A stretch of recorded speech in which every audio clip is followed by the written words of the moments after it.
Computer. Perfect. That's creepy. Yeah, I know. It always that little voice always is. We did an episode earlier today.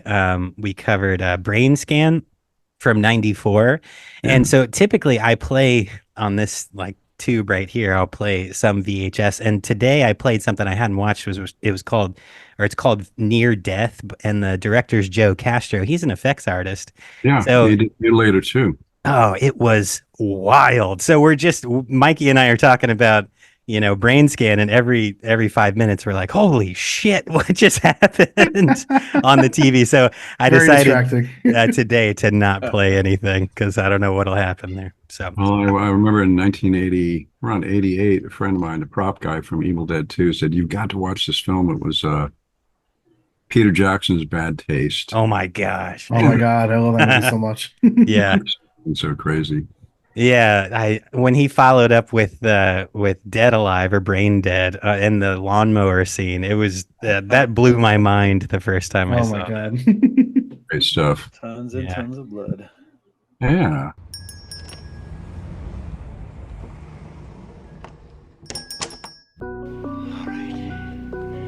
Who wants some? Who's next? Huh? How about it? Who wants some? I am the devil, and I am here to do the devil's work. We all go a little mad sometimes.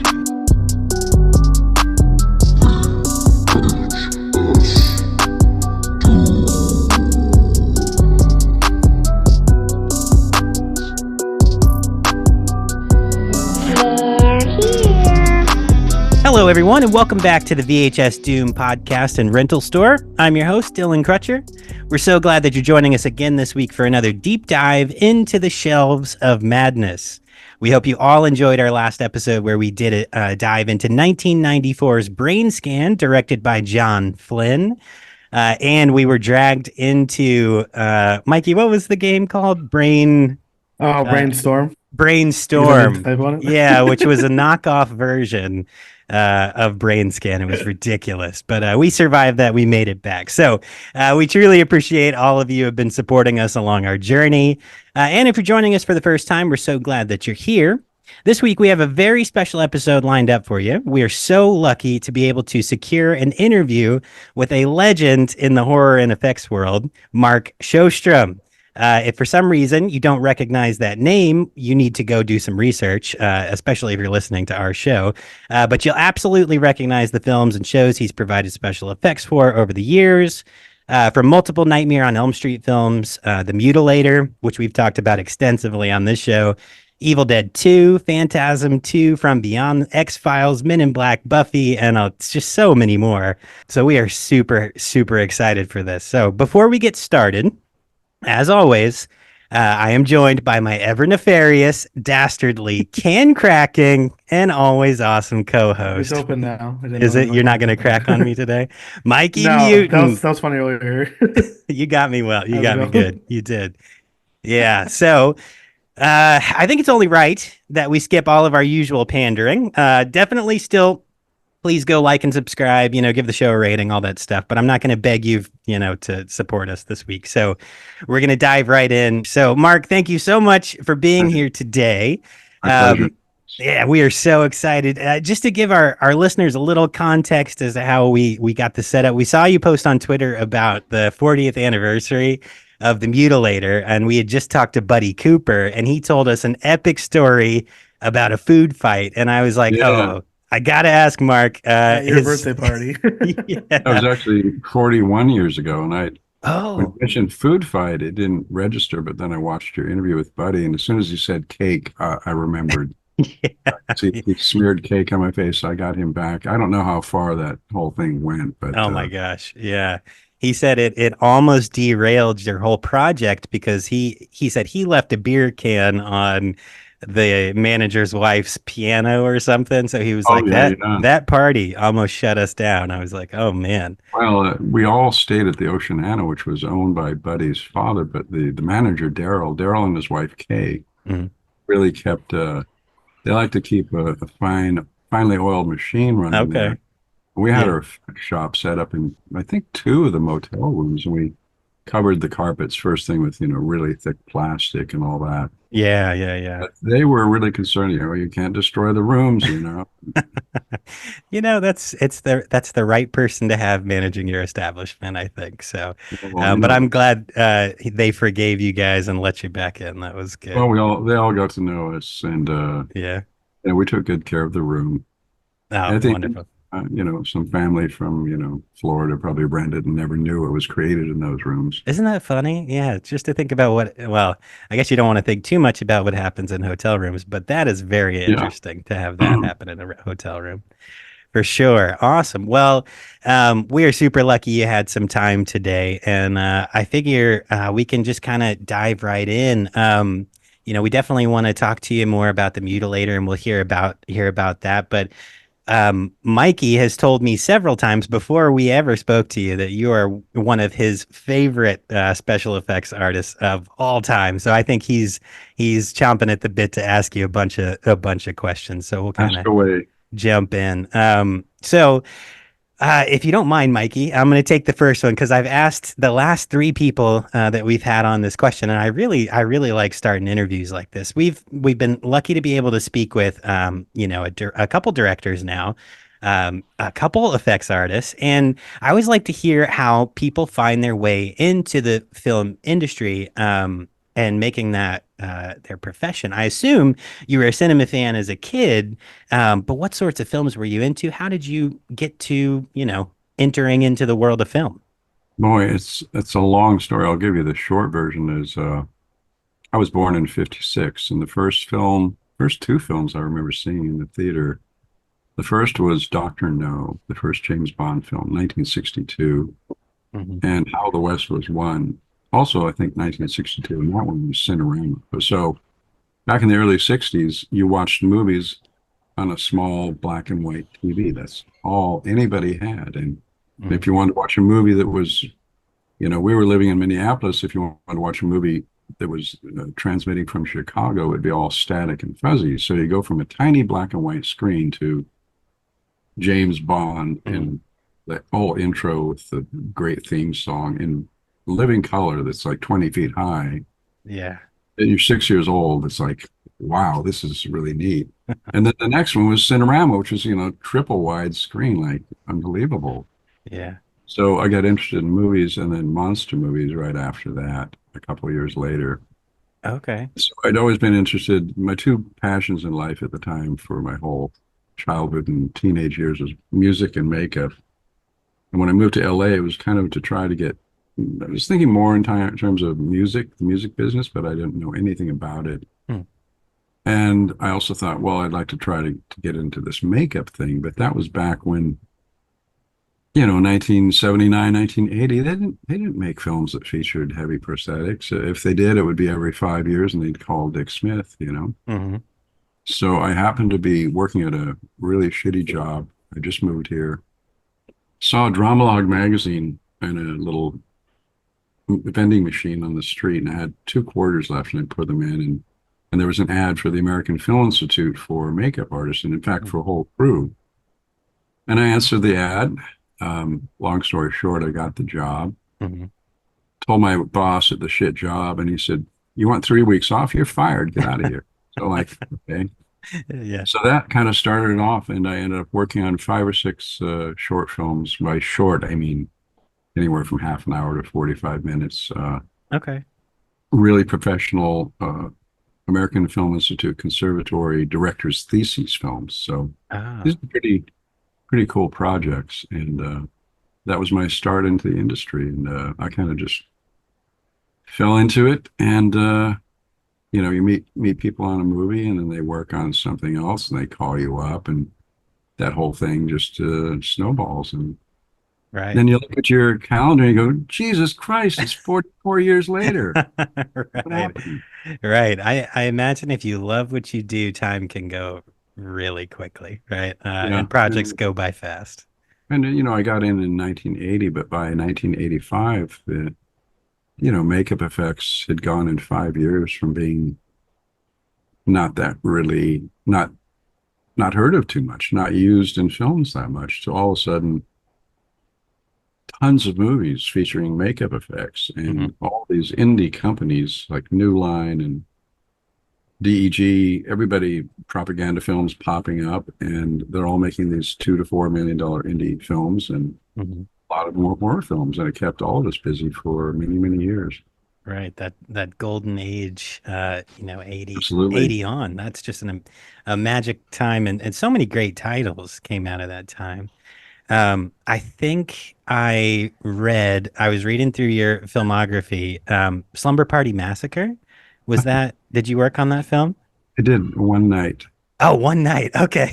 I was working in another company for a couple of nights, and it was an all-nighter. I do remember that. They called me in at like 6 p.m. I had to do I guess I haven't seen the movie in so long. The girls cut off the hand of the killer. Yep. Mm-hmm. So I had to make that. They had a mold already, and I just had to fabricate the gelatin arm getting severed. Oh, how cool. How fun. I watched that, yeah, not long ago, and that's such a good film. That's such a classic. You mentioned like the famous monsters. So was there a particular film early on that you said, I want to make makeup? I think the first monster movie I saw was Bride of Frankenstein in 1964. Actually, I saw the cover of Famous Monsters the year before, which featured the bride and Karloff. I didn't know what it was, but it was like really cool. Yeah. So I started looking at Famous Monsters and became aware of a lot of those early horror films through the magazine. But back then, you didn't have streaming or video stores back then. It was the late night chiller theater type thing that some cities had. And then you'd have to stay up late because I was very young. So for me to stay up till 10 p.m. was not a good thing. Yeah. But if I wanted to catch Frankenstein or The Mummy, it would be you check the TV guide. Oh, it's playing 3 weeks one time. And 11 p.m. How can I figure this out? That's pretty much the answer. Is gosh, what other horror films? And I started getting into the Hammer films in the 70s because I lived in Hong Kong, which was British, and they showed a lot of British films, including like The Gorgon was one of my favorites, and Ooh, that's one of my favorites too. all the Hammer films. In fact, I love The Gorgon so much that I had a cassette recorder I used for like taping Beatles music, and they played The Gorgon, and I recorded the movie on audio so I could listen to it back. You couldn't see it, but you could. Oh wow. I kept that cassette tape for years, man. Oh, I feel like that's a great way as a kid. You just go lay down in your room like, I'm going to go to bed, and you listen to your because I'd favorite seen movie the movie again. so I can hear it and I can visualize it. Yeah. So I'm listening to it. It's almost like a audiobook now. Right. Yeah. Right. An early audiobook of The Gorgon. Yeah. Awesome. So what was your favorite kill that you made in Nightmare on Elm Street Part 3? I didn't do too many. I guess Or effect, I mean. Pretty much, yeah. Sorry. favorite effect was not film. That was the Nightmare on Elm Street baby. It's been all over the Fangoria and Dread Central and all that. It was an emaciated corpse puppet I did for the opening of the film, and Patricia Arquette is running. And the director deemed it too offensive. As far as he told me in the beginning, I said, "What do you want me to do here?" And he told me 2 words. He goes, "Think Auschwitz." So I go to the Holocaust Museum in LA, the Simon Wiesenthal Center, and I get photographs of emaciated people, and I modeled it after that. I did and I mummified it. And it was very much a cinematic horror creation. Yeah. The director, Chuck Russell, thought it would be offending people, which was it was nuts. Of course it wouldn't. Yeah, it's very weird for us, especially for like a slasher at that time. Right. Yeah. Yeah, but he was under intense pressure. It was a few days before Christmas. There were 3 units shooting. I think he was just a bit frazzled and didn't make the right decision. And we should have put it on film. But yeah. But as far as stuff that got on the film, I think the Brooke Bundy head severing was pretty nice. I mean, you don't see it on camera. Yeah. You see it afterwards. And I don't know. Yeah. Good stuff. I don't know. I don't think in terms of what was my favorite, Yeah. in a certain movie. I think of the whole experience in general, Yeah. If it was a good experience, if there were great people involved and they were fun and professional, then it's definitely a plus, you know. Absolutely. Yeah, absolutely. That's a great thing. Um, if you don't mind, I have another one, Mikey. I'm just gonna jump back and forth with you. It's So okay. we were actually really lucky last week. We're on like a special effects icon tour because we spoke with Tom Devlin, who's done a lot, and he has Tom Devlin's Monster Museum. I don't know if you've been out there or seen that, but he You said know, that yeah, it was a really cool experience getting to speak with him. He was talking about his inspiration, but he said he read, or at least in his generation, he read Grand Illusions by Tom Savini, and that's kind of what led him into his path into special effects. And I kind of wanted to ask you about yours. And did you go into school for makeup effects? well, let me put it this way. There were no schools for makeup until the Okay. 80s, and then there was one in LA. Okay. So prior to that, everybody who learned, myself, Dick Smith, Rick Baker, John Chambers, Mhm. everybody going to Jack Pearson, Lon Chaney, everybody was self-taught. Okay. And with like Jack Pearson and Lon Chaney, they learned by doing. As books became published later in the 40s and 50s and 60s, you could rent or get library books, check out library books and see their work. So I learned the best makeup photos I saw were from Famous Monsters magazine. Mm. But Yeah. there was a spread in the 1967 edition of Richard Corson's book Stage Makeup on Dick Smith doing the old age Mark Twain makeup on Hal Holbrook for TV. And Mhm. it was just mind blowing how beautiful and realistic the work was. I remember checking that book out and renewing it immediately and just keeping it for like a year because I was studying the pictures of the work. Okay.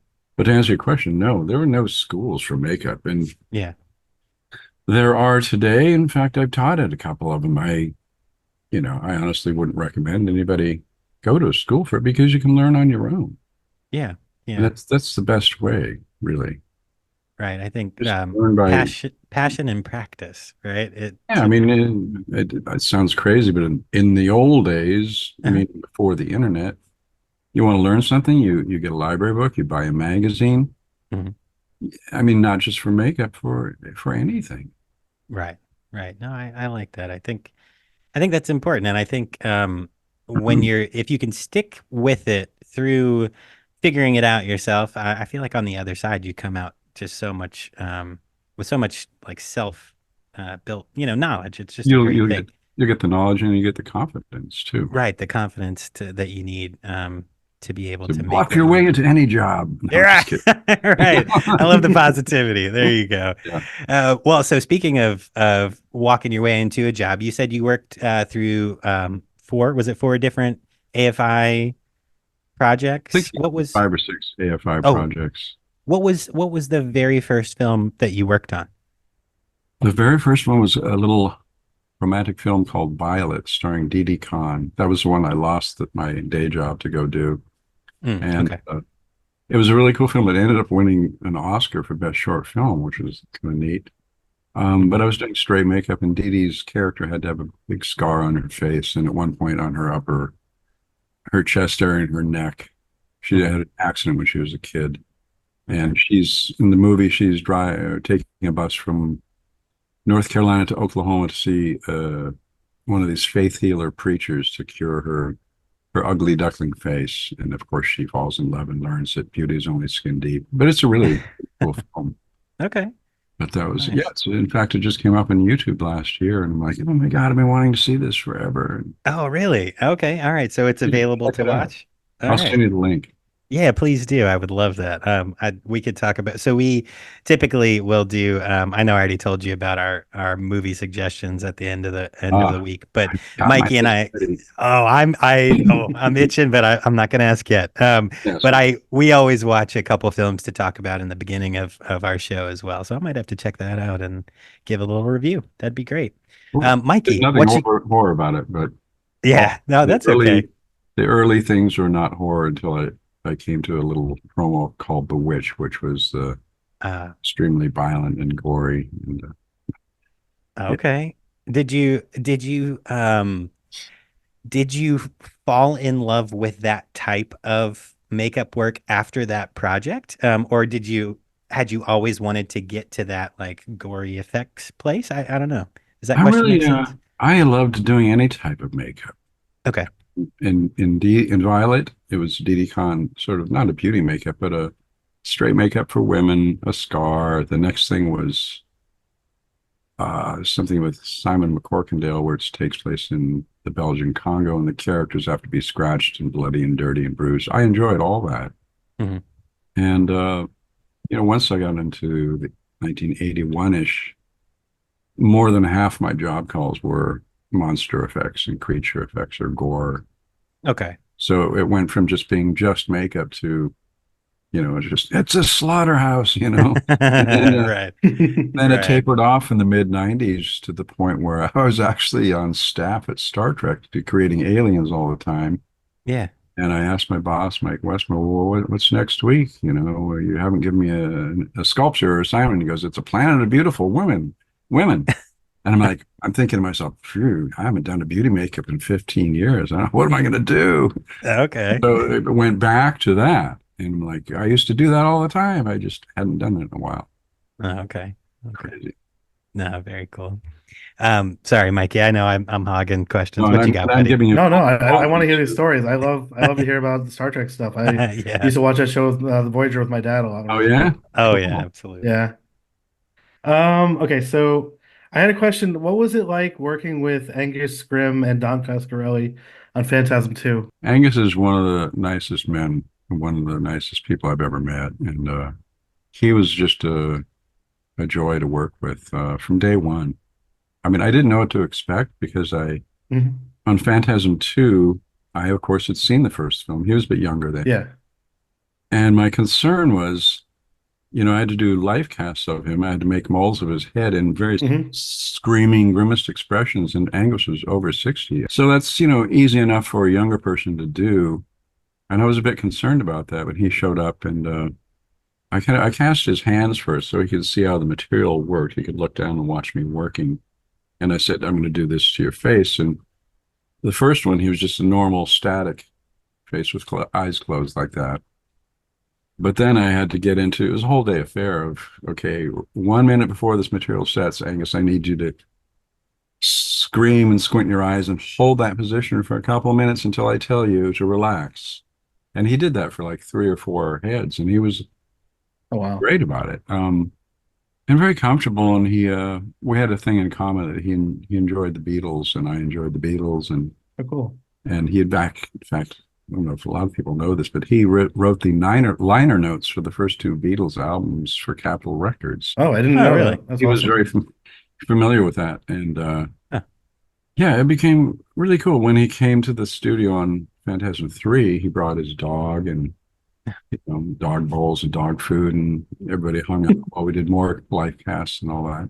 And of course, working with him on set, he was very, very patient because I had to work on his face for hours and hours. And then you're shooting for 15 hours. Then you have makeup removal. He was really patient, always funny, and just a really kind guy. He was great. Huh. What a cool Awesome. experience. Yeah. So I was going to ask, and I think you answered this already, that you don't have favorite effects or favorite props. I've got Is there favorite movie experiences all overall. right? So is there a particular film project that stands out to you as, I had so much fun. This was just the best time. Is there As far something? as far as TV projects, Star Trek Voyager, because the cast Okay. and crew, everybody just liked each other so much, and we had so much fun. But as far as movies, it would actually be The Mutilator. Oh yeah, okay. I It was was a kind of wondering. blast from day one. Yeah. Yeah, from Buddy's stories, it sounded like you guys were having just a ton of fun It out was on that fun. I beach. mean, Yeah, it everybody seemed like a really fun atmosphere. had a good time. Everybody respected each other. And they treated the work seriously at the same time. We were trying to make the best little horror movie we could, but when shooting stopped, it was madness and mayhem. No, it was a lot of fun. A lot of Yeah, laughs. yeah. Good people on that film. I was Mikey, I forgot to tell you about this, but I actually recommended The Mutilator last week to someone. And they watched it and they came back and they said, one of the most interesting parts of this film is that you're watching this like horror unfold and literally nobody knows about it until like the final act. So people are Yeah. getting killed off and no one else realizes all throughout the It's true. entire. And I was thinking about it, I'm like, yeah, I guess that is pretty unique, in the sense that there's not this like sheer terror. Everyone's just having a good time, but we are terrified as the watchers, Yeah, because you like Big know? Ed is like very quiet throughout the movie until Right. he kills you. Yeah, Yeah, super that's an stealthy. understatement. Right, Yeah. right. Oh yeah, no lines at all except I think. Just the face. Right. Oh, what a good time. Is there, Mark, is there a particular prop or effect that you enjoy making the most, whether like, life casts or, just different body stuff? Like what do you enjoy doing? I don't know, I always enjoyed making head replicas because they're Mm, challenging, especially when the eyes are open. mm, Yeah. okay. Okay. That's so to make a head replica, do you start with the life cast? I've watched a little bit about it. I Well, don't know these a days ton, they but do scanning and printed in 3D printing, oh, and okay. especially if the actor is in another country or something like that. But most people still use the traditional method, which can be either alginate, which is a dental product, sort Mhm. of dental product. It goes, mixes the powder, mixes with water, cool water, and goes on the face and sets in, about 10 minutes. But today people use silicone as well. I've done it both ways. You start Mhm. with that and you create a replica of the person, the actor in plaster, and it retains every tiny detail, every tiny wrinkle in your eyelid, Mhm. every tiny pore in your nose. It'll pick up everything. And depending what you have to do, well, Dick Smith in the old days used to do life casts of heads with the eyes open. Oh, You can okay. learn The Exorcist. She's 12 years old, and he put numbing drops in her eyes, which could probably get him Oh in my trouble with God. the FDA. And Yeah. big hard glass contact lenses, and she had to hold that position for like 2.5 minutes with her eyes open under the stuff. I mean, I That's can't imagine that. That's crazy. I didn't know intense. about that one. yeah. But these days, I mean, when I had to do eyes open casts, I take lots of photographs of the actors, and I would do the cast with the eyes closed and sculpt them open later, and then make another mold from that. Oh, okay. All right. So a much more gentle process. Yeah, see, I do. I don't want to torture the actors, but Dick Smith did a lot of open eyeball. Did you ever see The Sentinel? I haven't. Yes, that's Mikey, one of have my you? favorite movies. Yeah. Oh, Oh, okay. Yes. the eyeball stabbing and all that? Yeah. When she's got the flashlight and she's looking around the apartment, and all of a sudden her dead father's in there in underwear. Hmm. She stabs him in the chest and the arm, and she stabs him in the eyeball. That was Dick Smith's effect. That was a fake head that he did the guy's life cast with the Oh eyeballs God. open. Huh. Yeah. I'll send you some. I thought I never knew that like the numbing drop thing. That's wild. Yeah, that Yeah, I is mean, I've I had, wild. can't imagine like sitting there and just having my eyelids just being like numb. but have It's you guys ever been to dedication. the optometrist where they numb your eyes to do certain tests? Yeah. It's really weird. Like I wear glasses, so I've had numbing drops before, and they numb your eyeballs, and the whole area just kind of gets numb, and you don't blink for like 10 minutes. You don't feel the need to blink. Right. So they do all their work that will take their photographs or whatever, which is it's interesting. But you're in an ophthalmologist chair. Right. Uh, Yeah. It's not like you got some crazy makeup artist who's putting those in your eyeballs and throwing alginate on your head. And Yeah.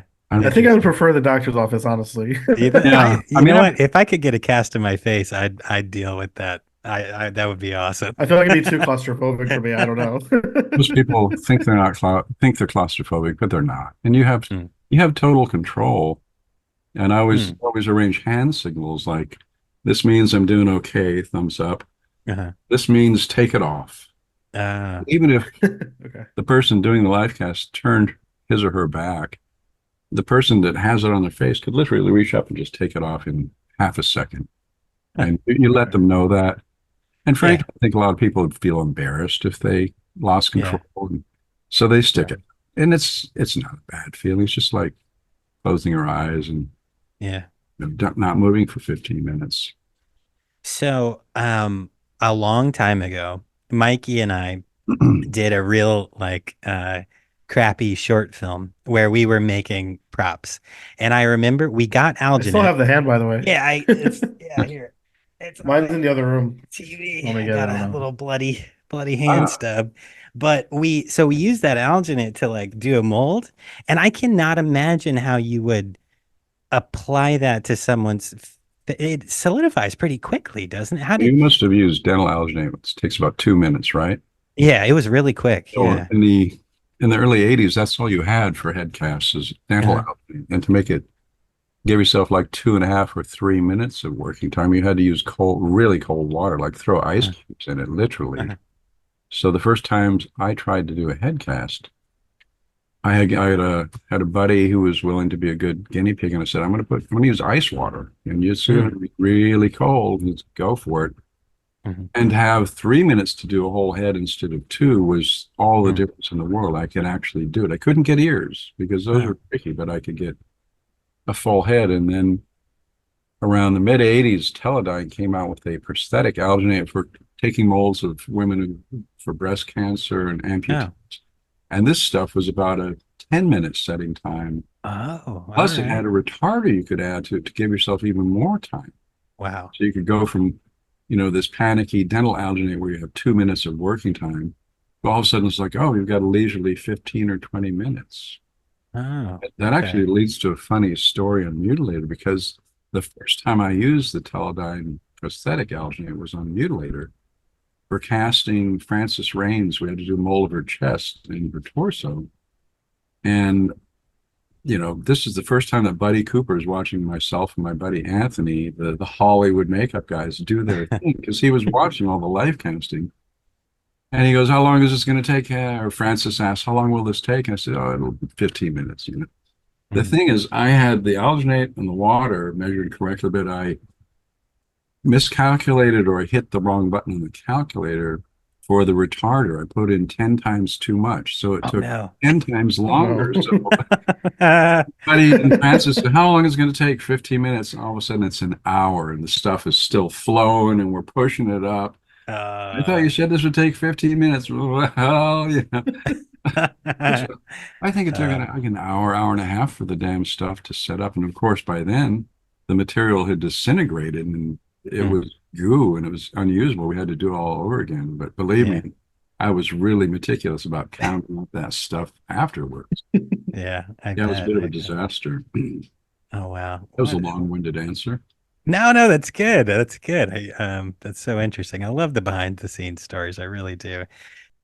So I saw that because I love the movie from David Hess, To All Good Night. Ah, I saw that you were credited on the makeup effects of it, and I wanted to know what he was like as a director because I know he's like one of my favorite actors from Last House on the Left and the other kind of stuff he did. I wanted to know what he was like as a director. that was a long time ago. But what I remember is one of the producers, the guy I made my money deal with, is not. He was a bit of a sleazebag. I'll say that. David, on the other hand, he was really fun, and he was so gung ho and enthusiastic and supportive. He knew I didn't know much going in, but we were all pretty much amateurs making this silly movie in 10 days. But Oh wow, he 10 was days. That's crazy. just so full of energy. We'd be shooting for 15 hours, and he's like, got energy. And David, what do you need here? He just, pat you on the back and just he was so friendly and so warm and nice. And he was under a lot of pressure. He could have been a total jerk, but he was so kind and Hmm. to everybody. Yeah, I didn't know his work. I knew about The Last House on the Left. I hadn't seen it. Hmm. I knew he was an actor making his directing debut. Yeah.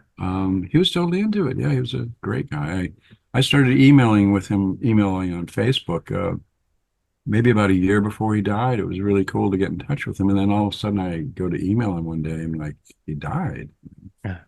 Wow. Believe Yeah. me. I liked him a lot. I liked him a great deal. Very cool. Very cool. I have a bit of a random question. Go for it. Um, but so I'm a big Ramones fan, and I read in your work that you worked on psychotherapy. You stole my question. Oh, did I? Oh, Right sorry, before, buddy. It's all good. It's all good. that was right before Mutilator. It's like, Was it? Yeah. Oh, okay. Oh Okay. wow. How was that working with the Ramones? How was that process? Well, I wish I could tell you. I didn't get to meet them. That was the big Oh, letdown. I got the job with my buddy Anthony, and we did about 10 days of prep on the film, and they were shooting the video for 3 days. hmm. And I remember the first 2 days was mostly the music stuff, everything except our effects work. So we busted our asses, get all the effects work done, and go to the stage. And I go up to the director, Francis, like, where are the Ramones? He goes, oh, they left for New York this morning. I'm like, fuck, Are that's you why I did kidding? this job, you know. Never got to Yeah. meet them. I Well, met the Bangles, though. They were oh, doing their oh, first video. that's cool. I No, think I didn't get to meet them. I think you had I read one more music. It was like Nine Inch Nails, Yeah. March of the Pigs. Mhm. That's pretty cool. So are those the only two like musical groups you've worked with, or have you done No, more than that? I was like a hyena mask for a Blue Oyster Cult shooting shark video. I don't think it was in the final edit. And I did a music video called for an artist named Nan Vernon called Motorcycle, which was pretty cool. Okay. I think just for, oh, and then one of my contributions was in Somebody's Watching Me by Rockwell. Oh, Just a okay. severed, Hmm. postman's severed arm, something like that. But the main ones are Psychotherapy and Nine Inch Nails. And in the case of Nine Inch Nails, I didn't know who they were. Honestly, I'm so out of it. This is mid 90s. I'm like, who are Nine Inch what? Yeah. But they were cool. I got to meet them and they were very nice. And Nice. Very, very cool. Very cool. So Mikey, if you're all right with this, I'm going with another one. So It's okay. I know we both have the same question, so I'm going to ask it. Evil Dead 2 is I'll let you take this one probably then. my favorite horror movie of all time. Mine Love too. it's I don't know. That was a pivotal moment, like 13 years old. I'm hanging out with my best friend Ernie at his birthday party, and he pops in a VHS and it's Evil Dead 2. And that's like a whoa moment. Um, can you tell us a little bit about how you came to be involved in that project, and what that process was like? it's a long story. I'll give you the short version. Okay. My friend Philip Duffin, my roommate, actually, he was later production designer of Evil Dead 2. He and I went to see a double bill one night in, I think, 83, maybe it must have been later, 85. The first movie was Brainstorm, Douglas Trumbull's uh, directing, not his debut, but his film. And there was a second film called Evil Dead. Hmm. And it was getting late, and we almost skipped the Evil Dead. And we Hmm. decided to watch it, and I walked out of the theater like, yeah. And I looked Yeah. at film, I said, if they ever make a sequel, I've got to do it. And then I read in Fantastic that they were doing a sequel, and I wanted to contact Sam Raimi. This was the first of maybe two times in my career I actually went after a film. So I wrote to Sam via the distributor of the film, and Sam had actually had somebody in mind. But I sent Sam a bunch of photos from Nightmare on Elm Street 2 and From Beyond and a letter. Wish I still had a copy of the letter. He opened my package when he was on a flight to Rome to meet Dino De Laurentiis about financing Evil Mhm. Dead 2. And he looked at my photo. He told me later, he looked at my photos and thought, I should hire this guy instead. So that's how that. Awesome. But yeah, the old memory fades after a while. But I approached Sam, got the job, and it was a very intensive 6, 7 months nonstop Yeah. every day working on that. And I never thought in my wildest dreams that that film would have such a following after what, 36, 37 years. Hmm. Pretty Yeah. insane. Yeah. Yeah, it is. It's such a classic. I think it must have been just a pivotal moment in a lot of people's journey through, what they Well, are fans when of in cinema. you're in the middle of it, you have no idea where these Hmm. things are going. Like I was working for 1 week on A Nightmare on Elm Street, and I had no idea how big that was going to be until 6 months later when it came out. Like, wow. Same with Evil Dead 2. You're out there working on a sequel to a cool horror movie, but you have no idea that it's going to just go on to this legendary status. Yeah, yeah. And so I'm sure you've been asked a million times about Henrietta. But I love Henrietta. Like that was such a cool monster. I think I read at one point that it took a week to make. I've heard about like the sweat holes and you saving Ted Raimi's life because you went and you found an air conditioner. But I'll tell you what, that is just one of my favorite creatures of all time. How was it designing that? Well, it took longer than a week. It took a Oh, week really? to sculpt it.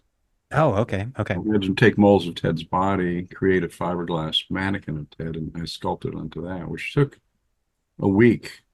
Yeah, I mean, working constantly. And I was supposed to be done for the fiberglass guy to take the mold, and I still wasn't done. I had to call him at like 6 in the morning and said, "Don't come today, come tomorrow, because I need another 5 hours." Then molds were made of that, and then the suit was made, then the suit is seamed, then it's painted. So that all took, during prep time, God, at least a month. Wow. And Okay. shipped everything to North Carolina, and application took, with Kurtzman assisting me, took the first time 7 hours, but we got it down to about 4. I don't remember. Yeah. Okay. Yeah, and it was very grueling for Ted because it was in Carolina in the summertime, and it's really hot. Plus, it's muggy. And he's inside of a polyurethane suit, which retains the heat. So he'd be sweating away 10 pounds a day. And he could have probably died in that. And they didn't provide an air conditioning. I literally went to the production manager one day and I said, if you don't provide air conditioning on the stage for Ted alone, he could die. And I think I might have gone to Sam and said, you've got to, because the air conditioning wasn't just like a little wall unit. We were shooting on a gymnasium stage where the set was built. And they had these, finally they spent, I think it cost them like almost $10,000 at the time to get an air conditioning unit that had a huge, like a sandworm dune, worm-like tube that would go to, they had 2 or 3 that went in various places on the set, but one was reserved for Ted. And after every take, we'd unzip him, shove that tube right into his suit and just blow cool air in, because he was, Wow. there's one shot where he's in the air and he's turning and you can see this constant drip of Yes. I've seen the screenshot of that. That's wild. And I couldn't have done that, man. Physically exhausting, just absolutely grueling. Talk about an amazingly dedicated younger brother. Well, Like that's awesome. Partly did it because he knew he could get away with it, but he also promised Ted a Screen Actors Guild card, which Ted did get from that. Oh, good. All right, good stuff. Yeah, that at least he got something from that one. Transaction nature there. Right. Oh my goodness. How much did that suit weigh? Because that's a big suit. Just very little. It was a lightweight foam. The whole suit you could pick up with one arm, with one hand. Oh wow. But that wasn't the issue. The issue is it's plastic, and even though it's got bubbles inside of it, it's like wearing a 1-inch thick trash bag inside of a building during a heat wave. Good Lord. That's basically what it's like. The suit doesn't breathe. It's maybe lightweight, but it traps in the heat and the humidity and moisture. Wild. Yeah, good times. Hey, and good on you for saving Ted's life. That is, hey, he owes me. No, he does. No, but that is cool. All right, Mike, what you got, bud? What was your experience like working with Stuart Gordon on From Beyond? It's one of my favorite movies. I always want to know about again, I lucked out with having a really great guy as a director, plus being a really articulate and artistic man. Yeah, he had not Broadway, but he did plays in Chicago. Yeah. What was the theater called? Oh, the Organic Theater, something like that. I forget the actual name, but yeah, he had a lot of experience working with actors, and he was very articulate, very meticulous, kind, creative. What else can I say? Yeah. Yeah, I think as far as body horror goes, that I feel like From Beyond is up there for me. We covered Society, so Screaming Mad George, Oh yeah, his effects, and they are like tops in my mind for sure. I just got I got an email this morning from a lady who wrote a Fangoria article last year where they wanted me to, a bunch of effects artists are submitting photographs of their favorite sculptural work. Oh, okay. And I submitted From Beyond, and I asked Dave Kinlan, who did all the mechanical work for me on that, the animatronics, if he had any photos. And last year he sent me, must have been 20 photographs behind the scenes at my workshop that I'd forgotten we shot those photos. So a lot of those are going to be in the Fangoria, and it's going to be a two-part article. Okay. One in the summer issue, the print issue, and one in the fall issue. Some a lot of body horror, you know. Nice. It's all body horror. Right. Yeah. Right. All right, I interrupted your question. I apologize. Oh, You no, had you're okay. another one. I said, well, hey, you know, That's all right.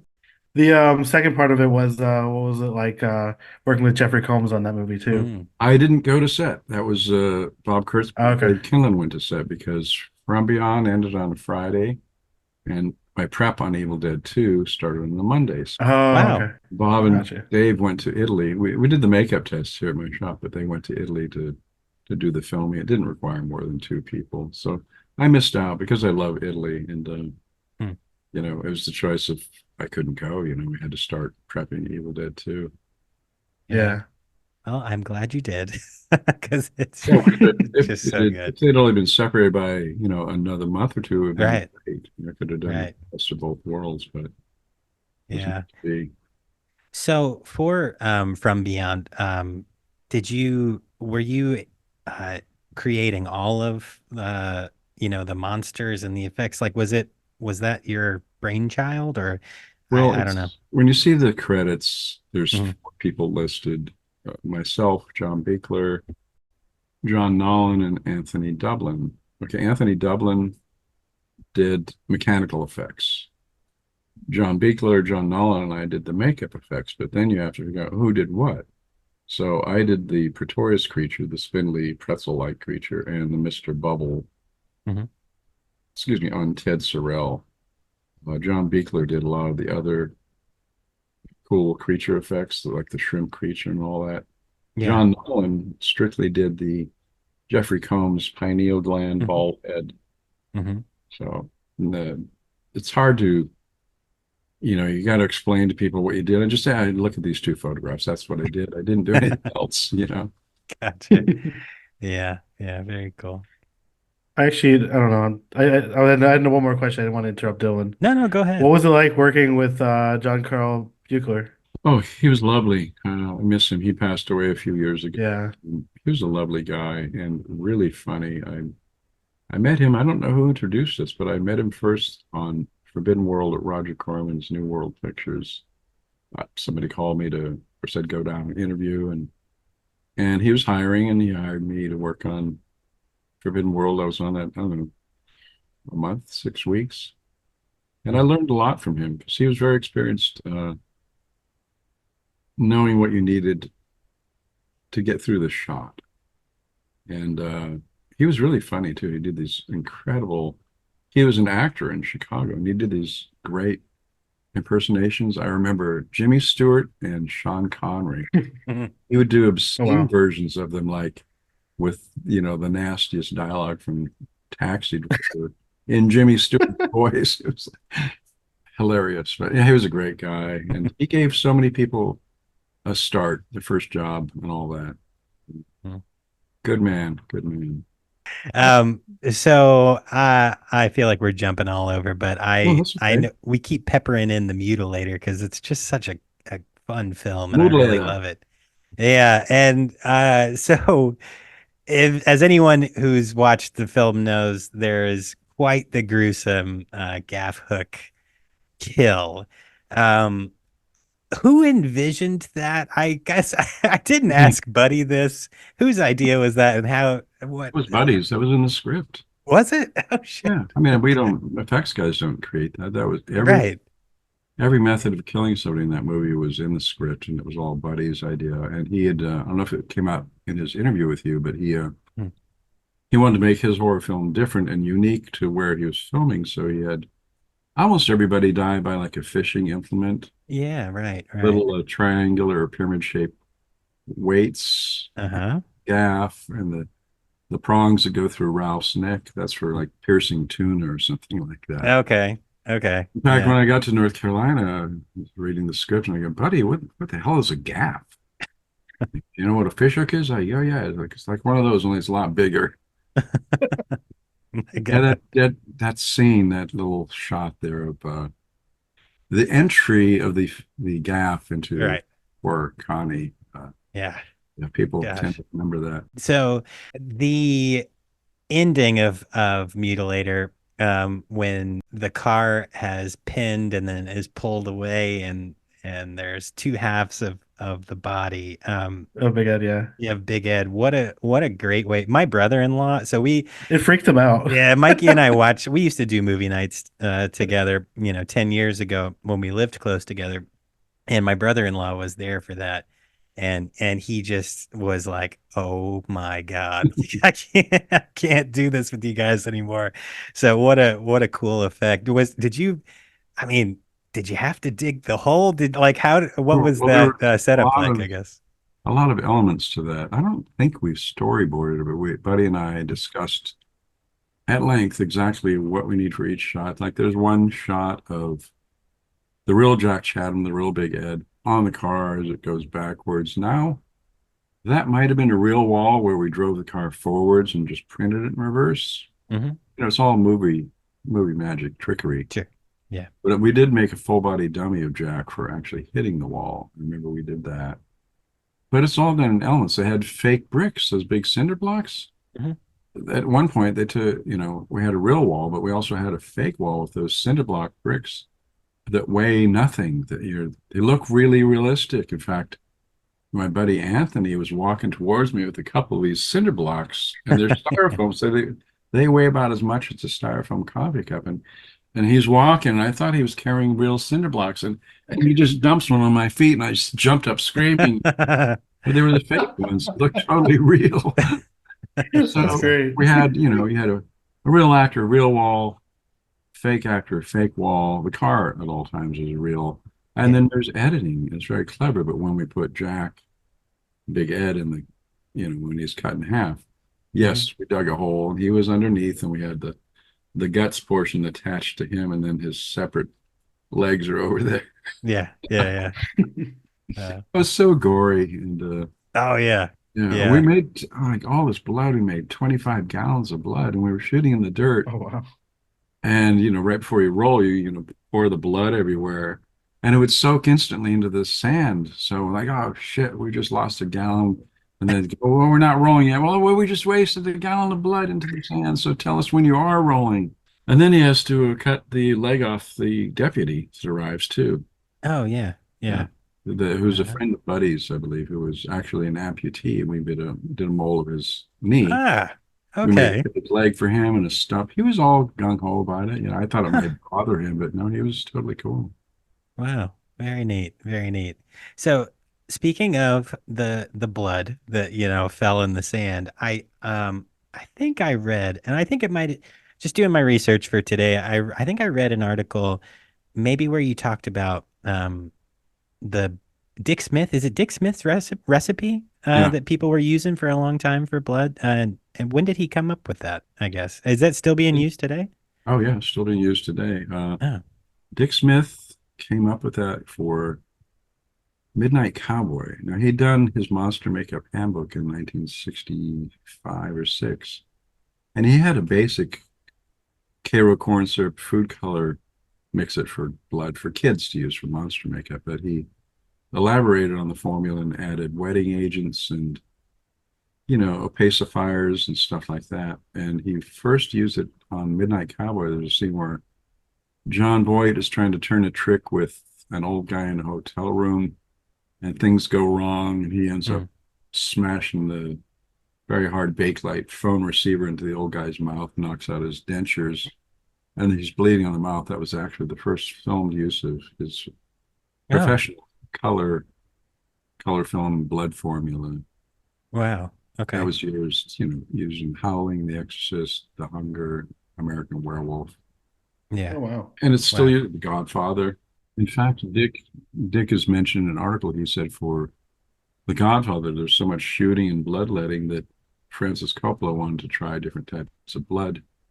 Every existing movie blood, they tried pig blood, real blood, Oh wow. Dick's blood. They ended up watching all the film tests, and then Francis Coppola, the cinematographer, and Dick all decided that Dick Smith blood Hmm. looks the most realistic, so we'll go with that. How about that?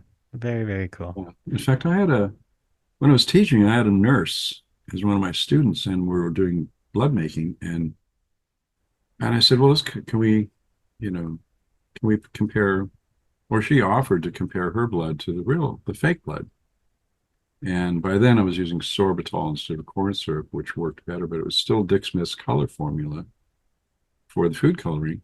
And this nurse lady came up, and I had poured the blood down my arm, and she pricked her finger and she bled down her arm. We held them, Wow. smeared it, and you couldn't tell them apart. They looked exactly the same. So that was, to me, the seal of approval was Yeah. the real thing. That is very, very Been cool. using it my whole career. Huh.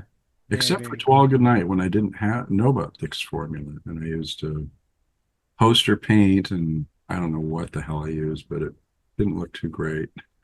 So Buddy was telling us on when we did the Mutilator interview that Mike's kill was changed a little bit. I wanted to know how much differently the motor kill when he Oh, has like Maury. yeah.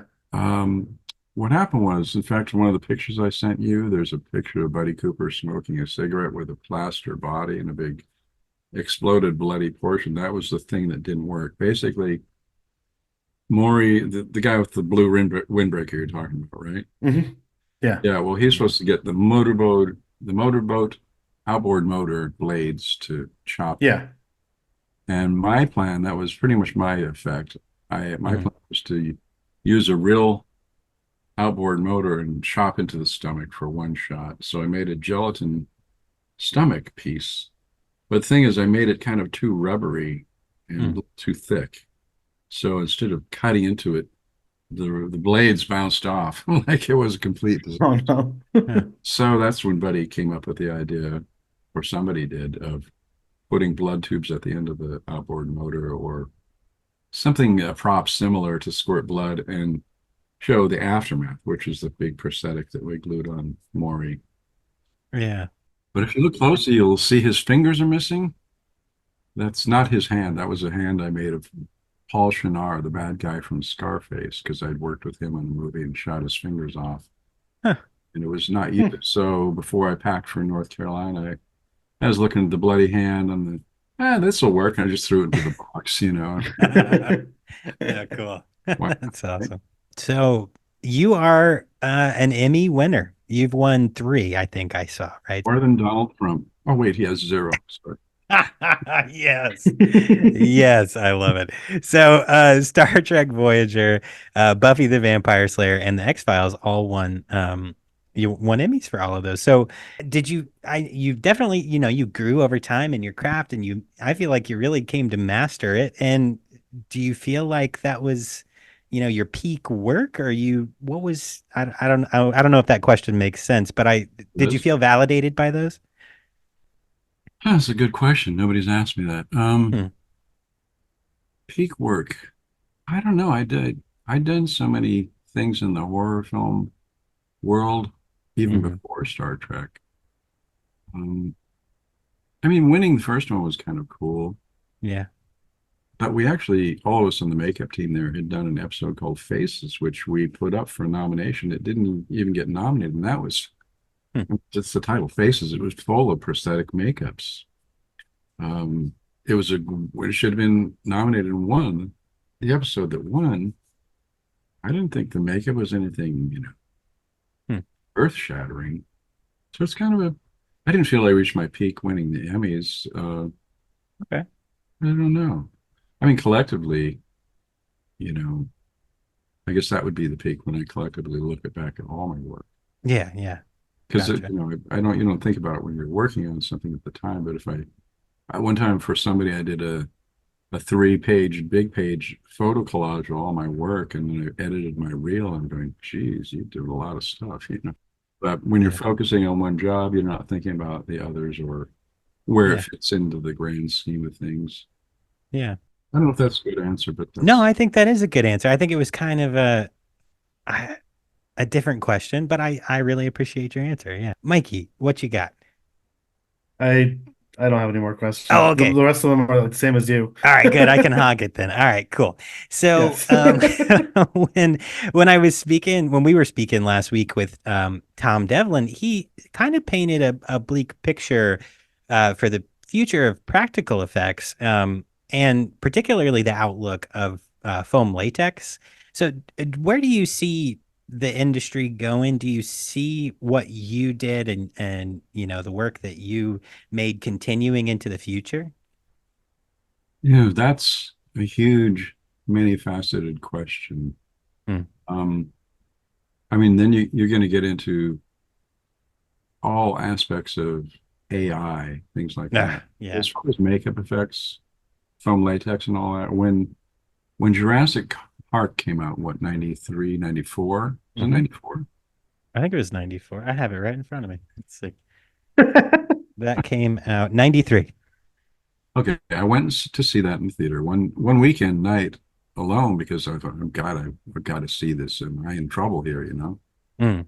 And I saw it, and then I read in Cinefex magazine how they did all the dinosaurs. A lot of it was Stan Winston's big practical work, but a lot Hmm. was CG. And I remember how depressed I was. I thought, this is the end of makeup effects. The industry is going to be dead in a couple of years. I couldn't have been more wrong. I mean, you have amazing artists working today doing amazing work, and they're doing more work, more films than we did in the 80s. It's like Yeah. Vince Van Dyke, just beautiful work. He's just one example. Um, Foam latex may be dead. Who cares? It's just one material to use. A lot of people today use silicone in Hmm. place of it because it's more realistic. It's more comfortable for the actor. It's easier to paint. Okay. But that's not to say that foam latex won't be used. A lot of great work was done for decades with foam latex. Mm. But as far as the future of makeup effects, I don't see it dying because you're always going to need actors. Yes, can computer animation create an actor? Yes, they can. Is it 100% realistic to where an audience can look at that and go, that's real? No. You're always, Yeah. since in fact, not long ago, I saw a friend of mine sent me an email because he knew I grew up in Hong Kong. I was a Bruce Lee fan.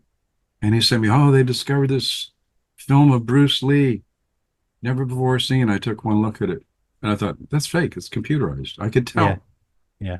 I could tell. It's like the human being can tell when the perception is off just a Right. little. The uncanny valley effect kind of thing. Yeah. Right. Right. Yeah, there's some things like with the AI that you can totally see that don't look it, and I don't understand how people can like look at it and think it's like the real thing of I don't something. know. It's like the Audrey Hepburn chocolate bar commercial. Mm. Yeah, some of it kind of looks like her, but in totality, like no way. I think it's just wrong of anyone to think of replacing human beings with computerized, AI images of actors, the same as it is to try to create an AI screenplay. Yeah, can you create an AI screenplay overnight? Yeah. Does it have the heart and soul of a real human being? No. No, they're So garbage. why are you Exactly. you know? Right. Yeah. Exactly. Yeah. I forget what your original question was. Oh, it was about the future of it. I think Hmm. I don't know. I mean, it could be totally wrong. It could be, Cyberdyne Corporation destroys the world in 10 years or 50 years. Who knows? Right. AI is, yeah, it's kind of a little bit scary if you ask me Yeah. when it becomes Yeah. sentient. It's just like you watch It's the Terminator. Terminator, man. I Yeah. mean, come on. Yeah. If Terminator 2 is true, we're all in a lot of trouble. Right. Exactly. Yeah. We're pushing. It's so funny, right? I feel like we predict our own future sometimes. And Yeah. I mean, watch The Simpsons, right? Enough and you know that. So Well, when next time, if Joe Biden does a, press conference and he reaches up his arm and pulls the skin off like Arnold in T2, you know, then we're fucked. Well, it's been nice. Starts pulling out his Adios, eye. muchachos. Holy shit. Yeah, that would be just the icing on the cake, or maybe the candle on the That'd be terrifying. icing. Right. Yeah. Holy shit. Or yeah, he just rips off his whole face, and he's Right. determined Yeah. the red glowing eyes. And All right. Oh my God. Oh my God. So, my next question is really simple, but and I feel like you kind of answered it already earlier, but just to be more direct, if there's someone out there who's listening, because we have a wide range of listeners, and a lot of people that we talk to are very interested in breaking into, making their own films and making their own work and doing their own art. How can people who love effects work towards a career in the film industry? Is it going? I think you answered this before. It's not necessarily going to school, but where should somebody start? I don't know. Does that well, question make sense? yeah, no, you did. You sort of asked, but you didn't. But if you want to get into, I'm trying to think of how I would get into it today. Yeah. Let me put it this way: the schools are expensive, Hmm. and if you want to go that route, go to makeup school. But just realize you're going to be stuck in a class with 20 other people. You're going to have one instructor, and if you got 20 people and one instructor, how much one-on-one time are you going to get with that teacher per hour? 5 minutes. Yeah. What are you going to learn in 5 minutes? You can self-teach yourself anything. I mean, if you want to learn how to shoot movies, everybody's got a studio quality movie camera right here. It's Yeah. an iPhone. Yeah. You want to learn how to do makeup effects? The danger with, everything is available on YouTube. The danger with it is if you do a YouTube search for how to do a realistic bleeding makeup effects cut, the thing is you're going to have too many choices. You're going to have, 10,000 shitty YouTube videos of some crazy person in their bedroom doing it wrong. Right. Uh, Yeah. Get a good book on makeup effects. Search the internet, search Amazon, read the reviews, or go on. There's a thing in Facebook called Practical Effects Group. Go on there and ask a question. It's called PEG, Practical Effects Group. Just go on there, register as a user, say, hey, I'm interested in getting makeup effects. What is a book you professionals recommend? And you're going to get about 5 to 10 good recommendations. Look at the ones that keep coming up the most. Check the book out at a library, request it if you don't want to buy it, or go ahead and buy a used copy or something like that. Because the book will show you how to do it. Then you have to find out where to get materials. Well, that's easy. Google whatever city you're living in. If you're in the Midwest or wherever, it's going to be harder to find a place to get theatrical makeup. But if you're in New York or LA, it's easy. Just Google that. Every place ships, right? They'll ship to you. Get yourself some makeup, spend $100. Just learn by doing. And there's also resources online of like Makeup Artist Magazine, Cinefex Magazine, Fangoria. They have a lot of how-to back issues and things like that. And the resources today are tremendous. I mean, you can find out from books, and Grand Illusions is a good one. Tom Savini's how-to book. Yeah. I'm just practiced by doing. You can spend a few $100, get a book and some makeup, and start practicing on your own. Or you can spend, I don't know how much they are, 20 or 30 grand. Yeah. And being in a classroom once a day for 7 hours. Yeah. The choice is yours. Right. I can tell you which way I would pick. There you go. But once you get there, take pictures of your work. My advice would be, if you want to get into makeup effects work, you're going to need samples of your work. Don't just do gore. Gore is not going to impress anybody who's hiring you. Okay. Because everybody can do gore. Certainly the pros can.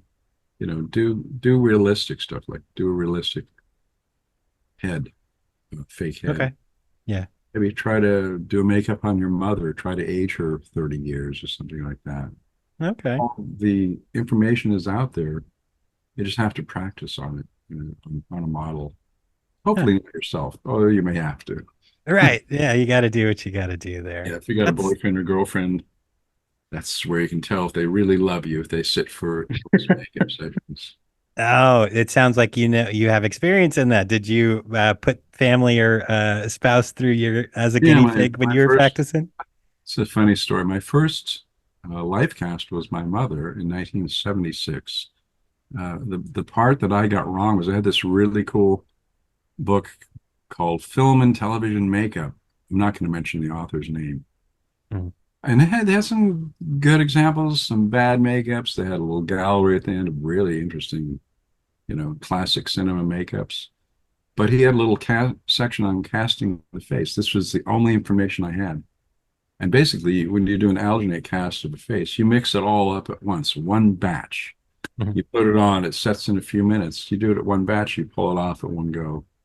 For some reason, this guy who wrote the book said, divide the dental alginate into 6 little batches of 6 waters and 6 alginate, tiny little cups with these handles. And so I go get, a whole bunch of dental alginate. I've got my little 6 things of water and my 6 things of alginate lined up. My mom's lying face up on the sofa, and I got, garbage bags everywhere, covered her hair. And I assured her, this is going to go great.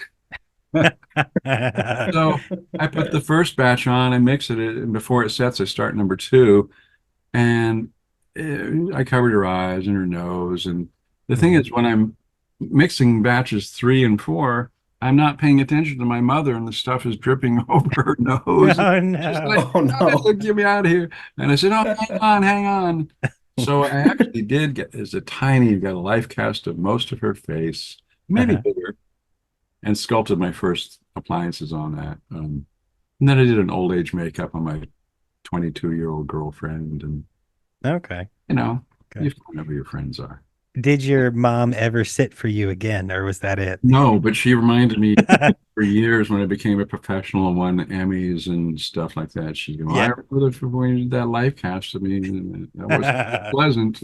She was a trooper. What a good memory. That's so cool. That's so cool. I don't know how I talked her into it. Yeah, right. Well, moms, I feel like that's what a mom is for, right? Yeah. Most of the time. All right, I'll help you out, at least once. They'll try it once. It's very cool. So, what in prep for this, I checked out your LinkedIn. I saw that Oh, you are a screenwriter. Mhm. So, what sort of can you talk about what maybe projects you have in the work in that realm of cinema? They're all in the laps of my literary managers right now. I finally landed Okay. last year. Um, I can't really talk about them. I'm like everybody else. I'm trying to get my projects made. I had a Mm. project that Joe Dante was executive producing for a couple Okay. of years, but we couldn't get any financing. And then this is during COVID. Everything was difficult. Once that was over, then you had the strikes, Mm-hmm. SAG, the WGA and SAG strikes hit. Mm-hmm. And after that, people in Hollywood they're kind of continuing on with the projects that they were working on before the strikes hit. So, and then Christmas and holidays hit. So now we're just getting back, Yeah. kind of getting back up to speed after several years of kind of twiddling our thumbs. So, Yeah.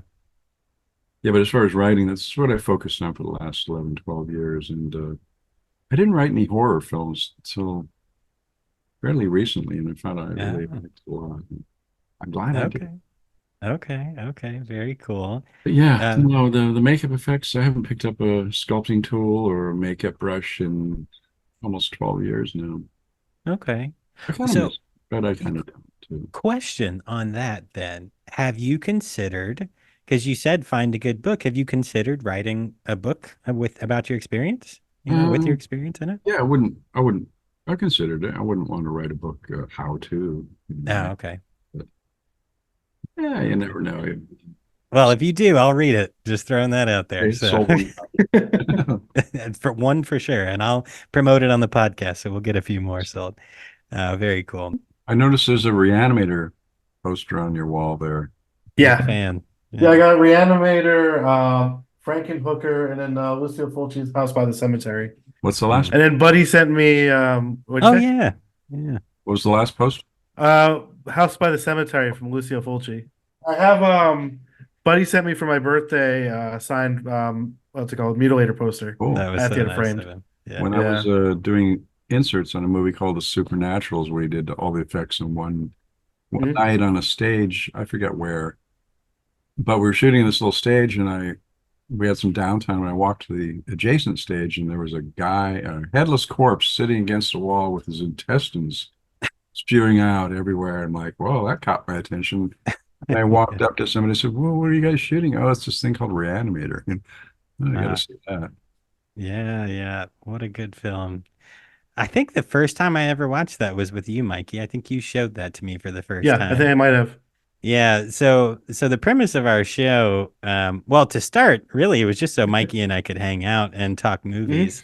But our friendship started. I've always been, a cinephile of all forms of cinema, and Mikey as well. But Mikey has such a big knowledge about horror in general, and his collection is just like so big. So he started making, the small recommendations and then bringing movies over. And the next thing you know, I'm watching the New York Ripper, and I'm like, what the hell is going through my brain right now? Like, what is Some crazy this? times.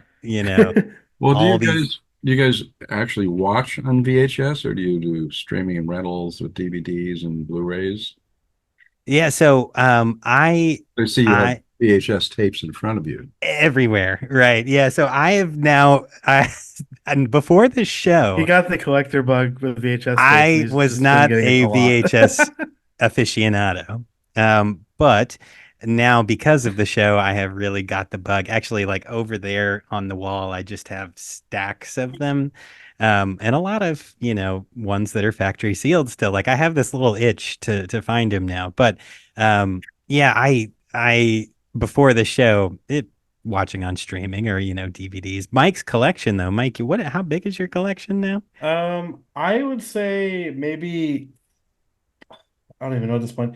Most of my stuff is in containers right now. I have mostly DVD and mostly Blu-ray. I have Last man, estimate was like I want 5,000 I here. kind of overestimated it because it was You like our think? first episode of the show, Oh but my God. I'd say either 1 or 2 thousand, honestly. Wow. Okay. Yeah, yeah. Um, but recently, maybe the last couple of years, I've been buying more VHS tapes. I had a lot when I was a kid, Yeah. but when I moved out, my parents got rid of a lot of stuff, and I had Yeah. so I've many just been like, VHS tapes, man. They take up so yeah, much room.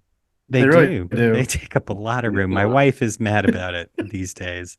Um, I remember I had videotaped every episode of Star Trek Voyager I worked mm. on. By the way, this is my cat. She's never been on the internet Oh, before. hi, Kitty. What's your cat's Aw. name? She's named Newt after the girl in Aliens. Nice, Newt. Aw. I But love it. no, video, she's still in my lap. Hmm. She's never done a podcast, so she's kind of shy. I love it. Videotapes. Yeah, I used to set my VCR before I go to work to tape every episode I worked on Hmm. Voyager. And of course, at the end, I had 66 episodes and boxes and boxes of these. I mean, how many times am I going to watch them? And I made friends with the young woman she was actually started out as my masseuse, and we became good friends. And then it turns out she's a Star Trek fan. And I said, well, I've got something for you. And one day I just bought her just boxes and boxes. And there's every episode of Star Trek Voyager. And I thought she was going to faint. Wow. But they're too big. It's like carrying around. You moved for decades with National Geographic magazine. Right. Right. Heavy as hell because of all colored ink. And of course, now you can get them all on one CD. It's ridiculous. Yeah, there's definitely been, I mean, at least I've noticed over the last, year, but I know that's been happening before this, like a resurgence for the love of the quality of VHS. So there are Mhm. a lot of pages on Instagram that are dedicated to, finding and preserving to the best of your ability because they all fall apart and get moldy over time. There's just something about popping in the tape and the quality that comes across when you have like a, tube, that I think it's a nostalgia, Oh, yeah. trigger. And I think it brings a lot, especially people in my age group, back to our childhood. And, the Mhm, for world's sure. the world's so fucked up in many ways nowadays that You I think noticed. we itch to yeah, we itch to grab on to those happy times where we didn't have quite as much bullshit to read about and look at all the time. And I think VHSs do that. And that's probably how it got me. I pop these tapes in and I'm like, holy shit. It feels like I'm back in 1996 again, and what a good time, you know. But Yeah, I hear you. Well, a lot of people are proponents of physical media. mm, The Mhm. only, they'll only listen to vinyl records and mm, stuff like that. yeah, my vinyl collection's getting a Yeah. little big for my Yeah, I wish wife's I had taste as the well. vinyl collection after the one I had when I Yeah. was a kid. No, I remember when videos came out, Mhm. very new in like the early 80s. And, I'm in LA, Pasadena, and there was like 5 video stores in all of LA County city of 8 million, county of 8 million. We got like 5 video stores, and I wanted to rent Enter the Dragon once, and I called Okay. every store, and there was a store like 30 miles away. Yeah, we got one copy. I said, hold it for me. I'll be there in like 3 hours, driving over there to get their one copy. And they had, total maybe 100 videos. Mm, Cut to 5 years later, and there's a video store in every corner. right. Right. And of That course, was there's not too many at all. we covered video violence. So there's another podcast that we're close with called Mutant City Horror, and they're based out of California. But we did an episode with them where we covered the movie video violence, and that was early enough where the premise was that this little town, I don't know if I'm sure you've probably seen it, but this little town has 300 people, and somehow they all have VCRs, which was like mind blowing at the time. But that was just so funny. Like uh, that film focusing in on wow, it's crazy. People are renting all these tapes. How are we so busy? But then it just took off. And I remember when I was a kid going to Blockbuster or, Hollywood Video or whatever it Yeah. was Oh, you every really forgot about weekend. that. Yeah, grabbing a couple movies. And that's why we do the, 4 movies and a kid's film or whatever. And hopefully you can get some snacks and some popcorn and Yeah, I was everything wondering else. why you had the 4 movies plus a family film, because that was tough. Oh yeah. Did you actually pick a family film? I know you said it was going to be Yeah, a I little. guess you'd call it that. Yeah, it's All not right. All right, I like it. I like it. Okay, cool. where we get Good there. stuff. Yeah, when we get there, for sure. Oh man, I had one more that I was going to ask you, and it just slipped my brain. Oh, music. So you said that you weren't sure whether you were going to go into makeup effects or you were going to go into music. But what did you learn to play as a kid? Was it, a passion since you were young, or did you pick that up later? Yeah, it's like around the time I got into monster movies, I got the Beatles played on Ed Sullivan, and I decided Okay. I need to be a drummer. And my dad started buying me a drum or a cymbal every birthday and Christmas. So and I took snare drum lessons, learned to read music, and then when I moved overseas, I picked up guitar and piano and Latin percussion. So by the time I moved to LA, I could play 4 instruments really proficiently, really well, and had written, composed a bunch of music. And I actually had my girlfriend's stepmother had an old friend at WA Records in Rockefeller Center. I even got to play my tapes in there. So by the Okay. time I came to LA, I'm like, I'm ready to do this. But I hooked up with a couple of guys who were kind of forming a band, but they weren't as ambitious as me. Hmm. And then I've discovered that makeup job, and I don't know why I kind of didn't try both or try music a little bit harder. But once Yeah. I got the makeup thing, that just kind of snowballed. So, because I really didn't, I was really an experienced musician when I came here, but I was not an experienced makeup artist. I Huh. learned on the job. Yeah. I kept working, and it just all of a sudden one day it's like a career. I don't know. How interesting. Yeah. I don't know if that The thing answers the you question. were less experienced and you kind of took off with. That's I mean, that's literally, interesting. I had zero experience starting out. I mean, I had to Huh. flub my way in through it into the door. And Yeah. on Violet, I didn't have enough. I didn't have a portfolio. I just stuff I'd done as a kid when I was 12. I'm not going to show them that. I had to do a bunch of self makeup to go in for the interview. But I also brought the life cast to my girlfriend because Right. my makeup work may have not have been great, but that life cast was fucking beautiful. And Okay. producer told me later, I saw that life cast and I thought, if he can do that, he can do a scar on Dee Khan's cheek. I'm like, okay, that's how I got that first job. As a Hmm. kid, are you naturally artistic when it comes to paints or drawing and that kind of like I play music. I've played the guitar for probably 20 years and piano and drums as well. Okay. But to You are. draw, I can't draw you a picture to save my fucking life. So, I'm I'm more like you. I'm more musically inclined. Like I can hear a song, I can mhm, tell what key it's in, I can pick up guitar and piano, and I can be playing it in a couple of minutes. mhm, So I've got an ear for that. yeah. As far as sketching, I was always a much better sculptor in 3D. Okay. But as far as sketching, it's always been a struggle for me. I can do cartoons because they're exaggerated, but for me to do, hold out my hand and sketch that with foreshortening and everything, that is really tough for me. Okay. Yeah. So I was not a natural. In fact, I was texting with an old girlfriend of mine from many decades ago, and she said, "Oh, Mark, you're such a great artist." I said, "I've never considered myself an artist. Huh. And I Interesting. guess I'm a makeup artist, but I'm not an artist. I can't. I'm not a sketch artist. No, I mean, Yeah. I can do it. It takes me a long time, but I'm like you, and I learned guitar by getting somebody gave me a guitar, so I went and Yeah. got a chord book.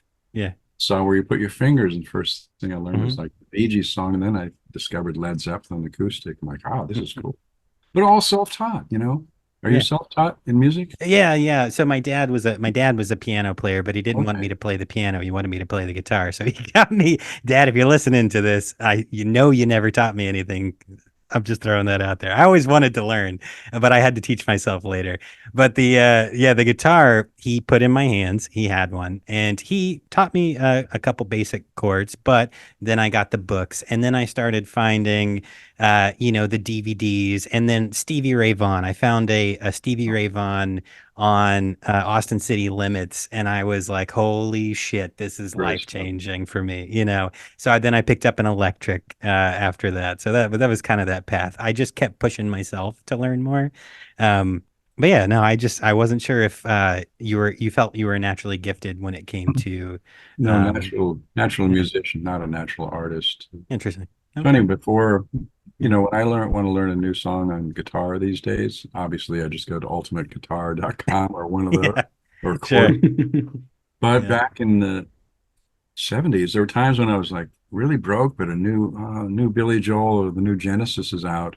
And I couldn't afford back then you had songbooks that were like, $12. Hmm. You want to get that's for just one album. So if you want to get a few new albums, that's expensive.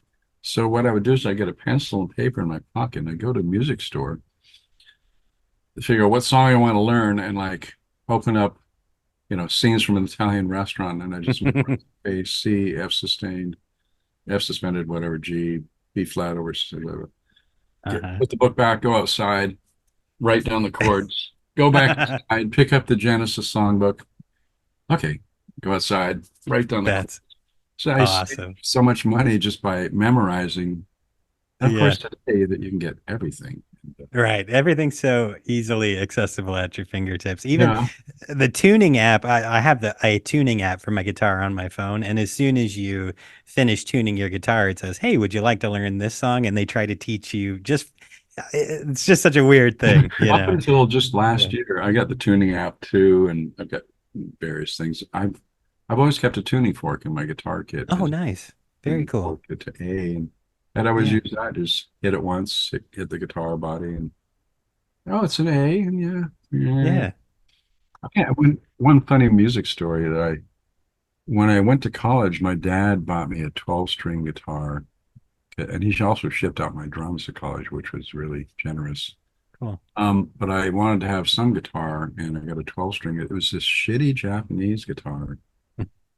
And as soon as you're putting the strings on and tuning them, as soon as you got to about the fourth or fifth one, the first one you put on would start going out of tune. Oh, So no. by the time I got all 12 strings on, Yeah. I just hit one chord and like, what the fuck?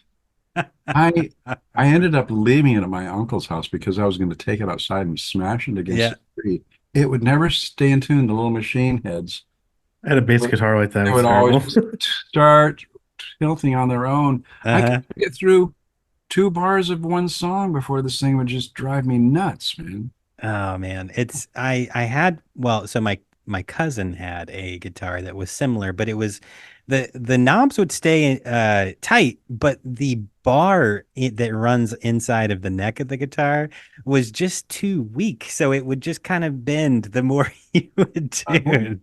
That Yeah, might have been it. No, I remember it was the tuning heads because yeah, you could feel it when you try to tune. They weren't tight. They were like, that's gonna yeah, wobble, you don't want coming that. right back. Yeah, that's so I'm funny. On a always 12th impressed. string, I'm that's super so impressed when stressful. you see like Keith Richards playing, and they're middle of a song, or Pete Townsend and something I was seeing Hmm. recently. He's playing away, and then he just reaches over and tunes his guitar. Yeah, yeah. Very I, I impressed.